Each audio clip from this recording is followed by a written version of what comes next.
वर्ग समीकरण हल करने का सूत्र। अभी तक हमने वर्ग समीकरण को विधियों द्वारा हल किया था। अब उसका एक सूत्र होगा, एक फॉर्मूला होगा, जिससे हम क्या करेंगे, वर्ग समीकरण को हल करेंगे और x के मान को प्राप्त करेंगे।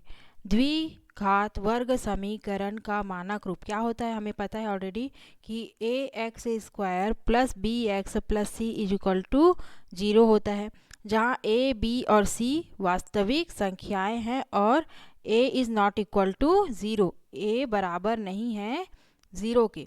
x² के गुणांक से समीकरण के में भाग करने पर, ये जो समीकरण है, मानक समीकरण है, उसमें x² के गुणांक मतलब कि 1 का भाग करेंगे पूरे समीकरण में, तो क्या होगा, a x² बटे a प्लस bx बटे a plus c upon a is equal to 0। अब ये a कट गया तो बचा क्या, x² plus bx upon a, और ये प्लस c अपॉन a इस साइड जाके क्या हो जाएगा, माइनस c अपॉन a आ गया ये वाला। उसके बाद x² प्लस, अच्छा उसके बाद क्या करना है, 2x के गुणांक का वर्ग करके, 2x के गुणांक का वर्ग करके दोनों पक्षों में जोड़ने पर 2x के गुणांक, अच्छा यहाँ पे क्या किया, 2 इंटू 1/2 किया, b upon a into B upon a x में, b अपॉन a x में 2 इंटू 1/2 करने पे आखिरकार ये दोनों कट के b अपॉन a ही होगा। और 2 इंटू 1/2 इसलिए किया गया है क्योंकि इसको हमें x प्लस a के होल स्क्वायर वाले फॉर्मूले में लाना है। क्या होता है formula, x² plus 2ax plus a का स्क्वायर, यहाँ पे 2 रहता है और यहाँ पे x² तो आ गया है, लेकिन इस वाले पद में 2 चाहिए, तो 2 चाहिए तो 1/2 से भी गुणा करना पड़ेगा, तभी 2 आएगा वहाँ पे, है ना। तो 2 इंटू 1/2 किए, 2 into 1/2 is equal to c upon minus c upon a। अब 2x यहाँ पे क्या बन रहा है, x² plus 2x into b upon 2a ये बन रहा है, तो 2x के गुणांक क्या है, b अपॉन 2a, इसी के ये क्या हो गया, x² प्लस 2xa, a का वैल्यू क्या है, b अपॉन 2a, ये जो b अपॉन 2a है ना, वही क्या है, a का वैल्यू है। तो क्या होता है लास्ट में, फिर उसके बाद प्लस a का स्क्वायर होता है, तो प्लस a के स्क्वायर, a की जगह में क्या है, b अपॉन a है, इसीलिए दोनों पक्षों में b 2x के गुणांक जो है b अपॉन a 2a इसका वर्ग करेंगे, तो x² plus 2ab 2ax plus b a का स्क्वायर के फॉर्मूला में बैठ रहा है। अब एक पक्ष में जब b अपॉन 2a का वर्ग करेंगे तो दूसरे पक्ष में करेंगे, तो इसीलिए 2x के गुणांक का वर्ग करके दोनों पक्षों में जोड़ने पे अब ये सर्व समीकरण के रूप में आ गया, x plus B upon a 2a का होल स्क्वायर वाले फॉर्मूला में आ गया। उसके बाद इसमें क्या किए, इसका क्या होगा, minus C upon a plus B square upon 2 दूनी 4 a का स्क्वायर। अब इन दोनों का LHS लेंगे, क्या मिलेगा, 4a²। अब इसमें भाग करेंगे तो बचा क्या, 4a, और 4a को माइनस सी से इंटू करेंगे तो माइनस 4ac प्लस ये दोनों जो भाग करेंगे तो 1 आ जाएगा b²। इसको क्या लिख सकते हैं, b² माइनस 4ac भी लिखा जा सकता है, इस साइड लेके 4a का स्क्वायर ये लिखा जा सकता है, देखो आया है ऐसा। उसके बाद b² minus 4ac upon a का 4a का स्क्वायर। अब ये जो स्क्वायर है इस साइड, इस बाएं पक्ष में जो स्क्वायर है उसको दाएं पक्ष में लेने पर क्या होगा, प्लस माइनस वर्गमूल हो जाएगा, वर्ग क्या हो जाएगा, इस साइड लग के वर्गमूल हो जाएगा, रूट ओवर, तो वर्गमूल लेने पर। उसके बाद प्लस माइनस 4a² का वर्ग क्या होगा, 4 का होगा 2 और a² का 2a, तो plus minus root over b² minus 4ac upon 2a ये हो गया अलग से। अब यहाँ पे जो minus b plus b upon 2a है उसको इस साइड लेके जाएंगे तो हो जाएगा minus b upon 2a, minus b upon 2a। अब दोनों का LHS ले लेंगे, दोनों का LHS लिए तो क्या मिला, 2a मिला। और ऊपर में क्या है, minus B plus minus root over B square minus 4ac। यही हमारा क्या है, वर्ग समीकरण से को हल करने का सूत्र। ये जो है x is equal to minus B plus minus root over B square minus 4ac upon 2a, यही क्या है हमारा वर्ग समीकरण को हल करने का सूत्र। सोचे और चर्चा करें। 3x square plus 7x plus 1 is equal to 0 को किस किस विधि से हल किया जा सकता है? क्या सबसे हल एक जैसे आएगा? पूर्ण वर्ग विधि व मध्य पद तोड़ने की विधि पर क्या विधि से कौन आसान है? विधि क्यों आसान नहीं है? आइए अब वर्ग समीकरण हल करते हैं। जो हमने दो विधियां इस अध्याय में पढ़ी हैं, पूर्ण वर्ग विधि है और एक मध्य पद को तोड़कर भी हल किया जाता है। तो इन दोनों में से कोई भी विधि क्यों आसान नहीं है? अब देखते हैं कि सूत्र से हमको आसान पड़ता है कि नहीं वर्ग समीकरण हल करना। उदाहरण 16, वर्ग समीकरण x minus 1 2x minus 1 is equal to minus 2 को हल कीजिए। पहले तो इसको वर्ग समीकरण के रूप में पहले लाना पड़ेगा, सिंपल है। इंटू के रूप में है, इसको ब्रैकेट को ओपन करना पड़ेगा, फिर उसके बाद वर्ग समीकरण के रूप में मिलेगा। x into 2x square, x into minus 1 minus x into minus 1 minus x minus 1 into 2x minus 2x और माइनस 1 इंटू माइनस 1 प्लस 1 आ गया। अब इन दोनों से क्या कॉमन निकल रहा है, x तो कॉमन निकल रहा है, निकाल दिए। अच्छा जुड़ रहा है, sorry, 2x plus minus 2x minus 2x minus x जुड़ेगा, क्या आएगा, 3x आया प्लस 1। समीकरण की तुलना मानक समीकरण a square plus b x plus c is equal to 0 से करने पर ये वाला समीकरण की तुलना, तो a की जगह में क्या दिख रहा है, 2 दिख रहा है, b की जगह में माइनस 3 और c की जगह में 1 दिख रहा है। इस समीकरण की तुलना करने से तो तीनों का मान मिल गया। अब इन तीनों का मान को क्या करना है, सूत्र में रख देना है। सूत्र क्या है, x square x is equal to minus B plus minus root over B square minus 4ac upon 2a। इसमें मान रखने पर तो b का मान है -3, ऑलरेडी माइनस है सूत्र में, और b का भी मान -3 है, तो ये ब्रैकेट में लग जाएगा। Plus minus root over B square मतलब -3 का square minus 4ac minus 4 into a का मान है 2 इंटू c का मान है 1 अपॉन 2a, 2 इंटू a का मान है 2। इन सब को हल करने पे क्या मिलेगा, 3 तिया 9 माइनस माइनस प्लस और 4 दूनी 8, तो 9 में 8 गया तो 1 बचा, अपॉन में 2 दूनी 4 है और ये माइनस माइनस हो जाएगा +3। अब 9 में 8 माइनस करने पे 1, तो 3 प्लस माइनस 1 अपॉन 4। अच्छा 1 का रूट क्या होता है, 1 ही होता है, इसलिए रूट ओवर 1 आया ना, उसको क्या लिखे, सिर्फ 1 लिखे। अब दोनों x का 2 मान मिल गया प्लस माइनस में, तो एक बार क्या लेंगे, धन चिन्ह लेंगे, एक बार ऋण चिन्ह लेंगे। धन चिन्ह लेने पर 3 प्लस 1 अपॉन 4, तो 4 अपॉन 4 हो गया, x इज इक्वल टू आ गया 1। एक बार माइनस साइन लेने पर 3 माइनस 1 अपॉन 4, 2 अपॉन 4 हो गया, 2 एकम 2, 2 दूनी 4, 1/2। तो x का 2 मान क्या क्या मिला, 1 एंड 1 अपॉन 2 समीकरण के मूल हैं। करके देखिए, निम्नलिखित समीकरणों को हल कीजिए। उसी प्रकार से आगे जो समीकरण दिए हुए हैं उनको भी हमें हल करना है इसी विधि से। द्विघात वर्ग समीकरण के विभेदक विविक्तीकरण अच्छा विभेदक के बारे में पढ़ेंगे आप।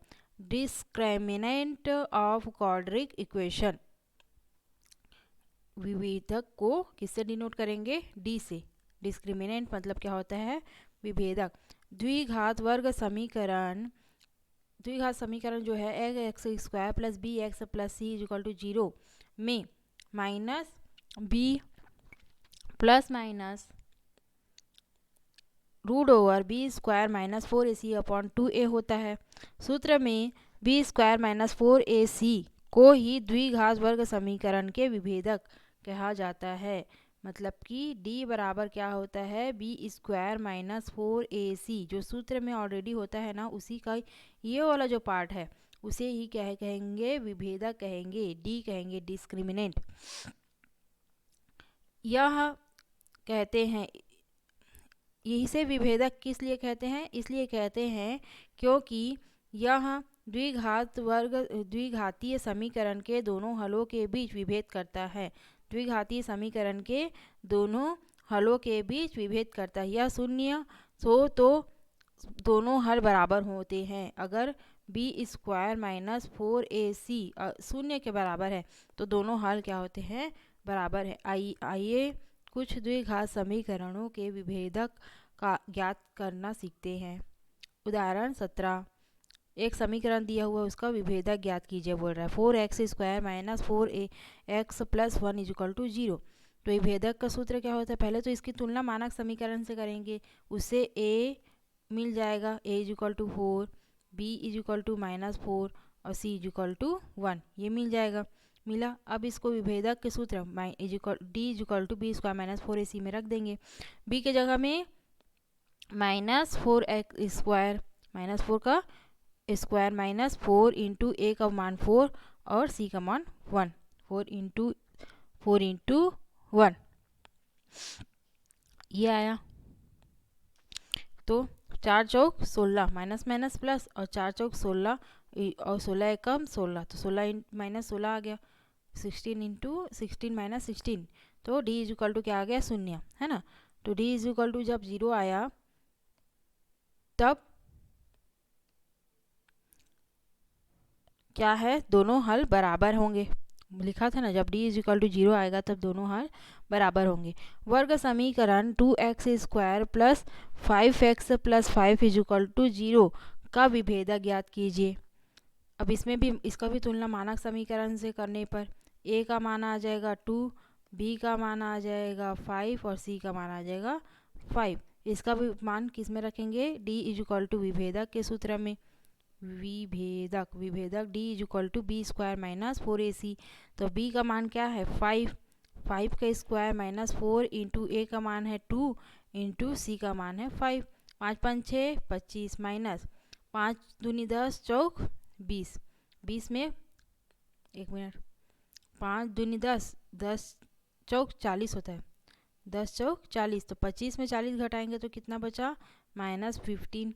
ये हो गया, माइनस में आया, वैल्यू कितना आया, माइनस में आया, एक बार शून्य में एक बार माइनस में। अब देखते हैं उदाहरण 19, वर्ग समीकरण 3x square minus 2 root over 8x plus 2 is equal to 0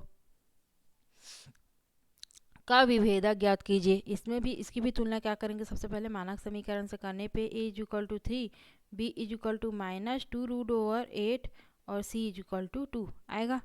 इसको भी मान किस में रखेंगे, d is equal to b square minus 4ac में रखेंगे। किसका मान है ये, a, किसका सूत्र है, विभेदक का। तो b स्क्वायर मतलब कि b का मान क्या है, b का मान क्या है, माइनस 2 रूट ओवर 8 अपॉन का स्क्वायर माइनस 4 इंटू ए का मान है 3 और सी का मान है 2, तो माइनस माइनस हो गया प्लस, 2 दूनी 4 और 8 रूट ओवर 8 का स्क्वायर करेंगे तो क्या मिलेगा, 8 मिलेगा, स्क्वायर और रूट कट जाएगा, माइनस 3 दूनी 6, 6 चौक 24, 12 6 दिखा 6 से 24, 8 चौक 32, तो 32 में 24 घटाना है, कितना मिल गया 8, डी का मान क्या आ गया 8। अब ये तीसरा मान क्या आया है, प्लस में, करके देखें। और आगे भी विभेदक के लिए सूत्र दिया हुआ है, प्रश्न दिया हुआ है विभेदक बनाने के लिए, उसको भी करके देखना है। देखो एक और दिया हुआ है, पहला दिया हुआ 2x square minus 2 root over 2x plus 1 is equal to 0। इसकी तुलना मानक समीकरण से करने पे a इज इक्वल टू मिला 2, b इज इक्वल टू मिला माइनस 2 रूट ओवर 2 और c इज इक्वल टू मिला 1, और इसको सूत्र में रखने पे d is equal to b square minus 4ac में रखेंगे। तो d इज इक्वल टू विभेदक का सूत्र है ये, माइनस 2 रूट ओवर 2 का स्क्वायर माइनस 4 इंटू ए का मान है 2 और c का मान है 1, माइनस माइनस प्लस और 2 दूनी 4, रूट ओवर 2 का स्क्वायर करेंगे तो आएगा क्या 2, रूट और वर्ग क्या हो जाएगा, कट जाएगा। माइनस 4 दूनी 8, 4 दूनी 8, 8 माइनस 8, तो डी का मान क्या आ गया, 0। डी इज इक्वल टू 0 आया पहले वाले में। उसी प्रकार से इसको बी स्क्वायर माइनस 4ac जो विभेदक का सूत्र है उसमें रख के बनाना है और डी का मान निकालना है। वर्ग समीकरण के मूलों की प्रकृति। अच्छा, nature of roots of quadratic equation कैसी होनी चाहिए, कैसी होती है उसकी प्रकृति के बारे में हम पढ़ेंगे।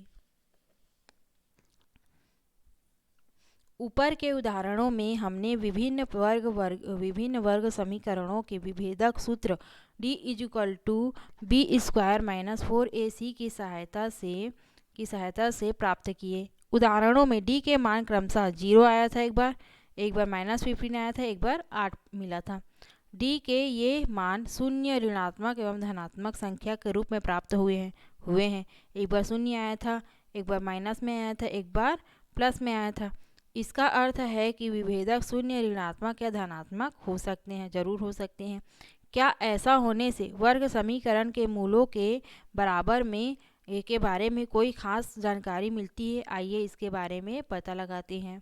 चूँकि ax² plus bx plus c is equal to 0, जहाँ a b c वास्तविक संख्याएं हैं और a is not equal to 0 के मूल ज्ञात करने का सूत्र निम्न है। हमें पता है कि यही है, इसका मूल ज्ञात करने का सूत्र क्या है, ये है x² is equal to b minus B plus minus root over B square minus 4ac upon 2a। यही क्या है, सूत्र है। यहाँ b square minus 4ac is equal to d है। इतना पूरा का मान क्या है, डी है, हमें पता है।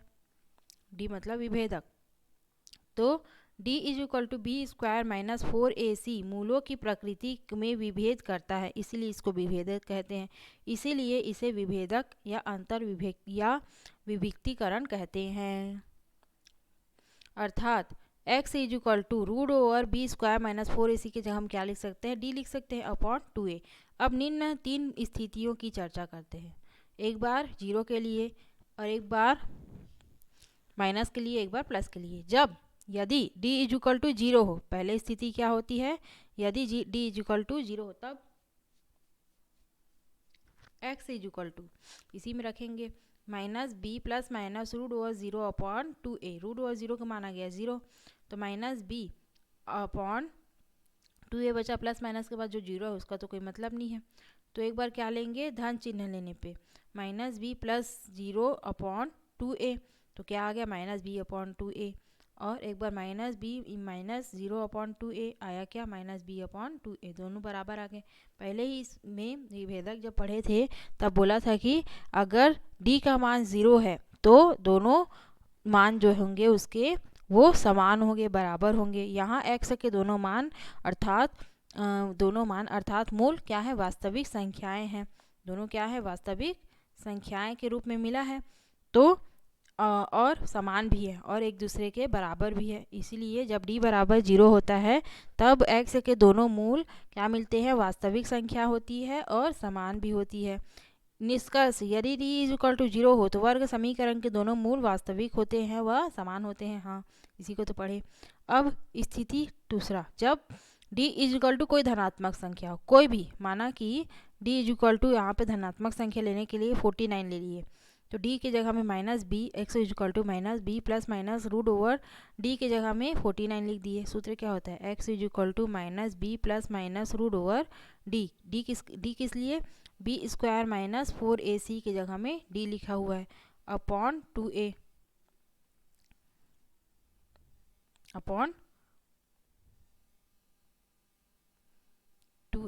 होता है।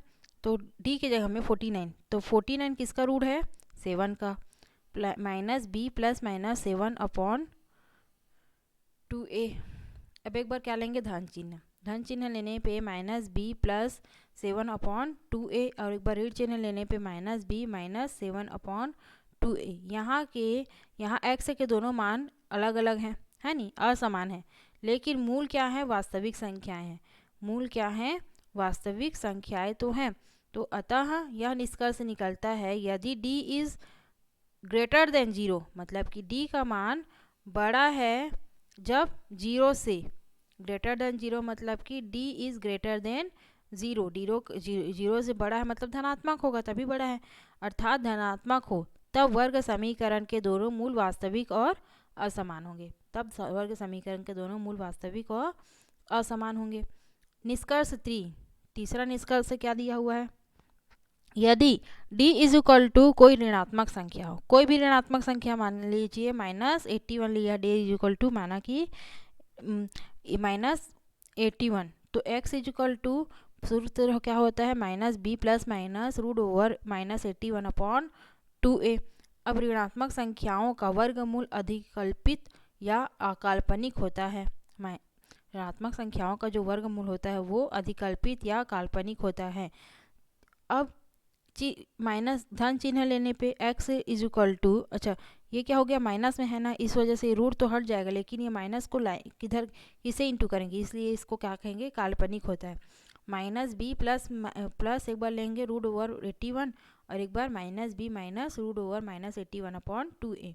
यहाँ x के दोनों मान अर्थात मूल असमान है, हमें पता है असमान है, अलग अलग है मतलब कि, लेकिन ऋणात्मक संख्या के वर्गमूल होने के कारण काल्पनिक है, ऋणात्मक संख्या का वर्गमूल है ना -81 माइनस में है, सॉरी रूट ओवर जो है -81 जो है वो माइनस में है, ऋणात्मक होने के कारण जो वर्गमूल है वो काल्पनिक है।